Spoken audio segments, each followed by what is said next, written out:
ركز معايا كده عشان الموضوع ده مهم جدا وانا نفسي كنت بقع فيه. دلوقتي مكفرات الذنوب 3 حاجات، والتلاتة مش شرط يكون ليهم دعوة ببعض. اول حاجة التوبة، والتوبة دي حركة للقلب، القلب اللي بيتحرك فيها. ليه بقى؟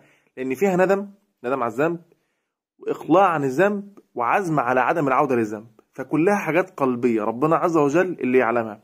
وطبعا التوبة من اكبر مكفرات الذنوب والكبائر كمان. تاني حاجة من مكفرات الذنوب الاستغفار، واستغفر الله إن الله كان غفورا رحيما. ومن يعمل سوءا أو يظلم نفسه ثم يستغفر الله يجد الله غفورا رحيما. الاستغفار حركة باللسان يتابعه حركة للقلب. بس خلي بالك بقى، الاستغفار حاجة والتوبة حاجة تانية.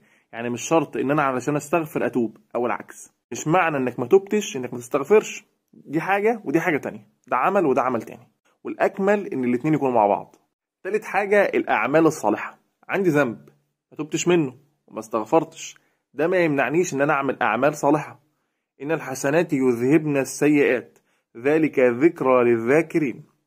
يبقى افصل ما بين التلاتة، الأكمل إنك تجيب التلاتة، والأقل شوية إنك تجيب الاستغفار مع التوبة، والأقل خالص أو أدنى الدرجات إنك ما تسيبش حاجة فيهم. اللي تعرف تعمله فيهم اعمله. توب ماشي، تستغفر ماشي، تعمل أعمال صالحة ماشي، تعمل التلاتة يا سلام. خلاص، ما تخليش الشيطان بقى يتوهك، عشان انا كنت تايه في الموضوع ده. ربنا يغفر لنا ذنوبنا ويكفر عنا سيئاتنا. السلام عليكم.